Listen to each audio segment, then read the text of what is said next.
La vérité cache sur la résilience dans l'islam.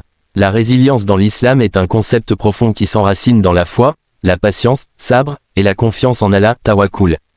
Contrairement à certaines idées reçues, la résilience en islam ne se limite pas à endurer passivement les épreuves, mais elle implique une transformation spirituelle et un renforcement de la relation avec Allah.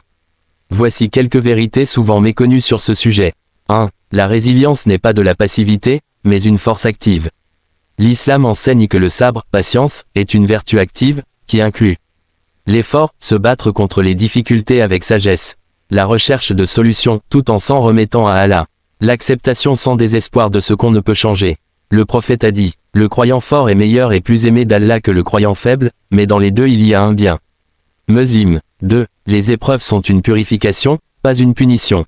Beaucoup pensent que les difficultés sont un signe de rejet d'Allah, alors qu'en réalité, Allah teste ceux qu'il aime.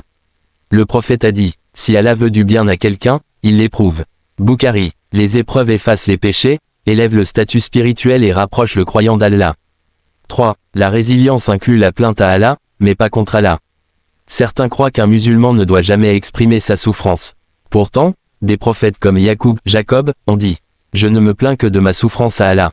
Coran 12/86. La différence est entre se plaindre à Allah, permis, voire recommandé. Se plaindre d'Allah, inacceptable, car c'est douter de sa sagesse. 4. Le désespoir est interdit, même dans les pires situations.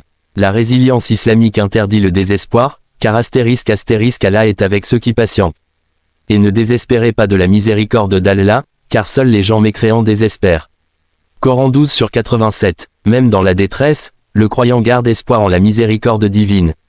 5. La résilience mène à une victoire spirituelle ou matérielle. L'islam promet deux issues aux épreuves. 1. Une récompense dans l'au-delà, pour ceux qui patientent. 2. Une issue favorable dans ce monde, comme dans l'histoire de Younous, Jonas, sauvé après avoir invoqué Allah dans les ténèbres. Conclusion, la résilience en islam est un équilibre entre effort, patience et confiance en Allah.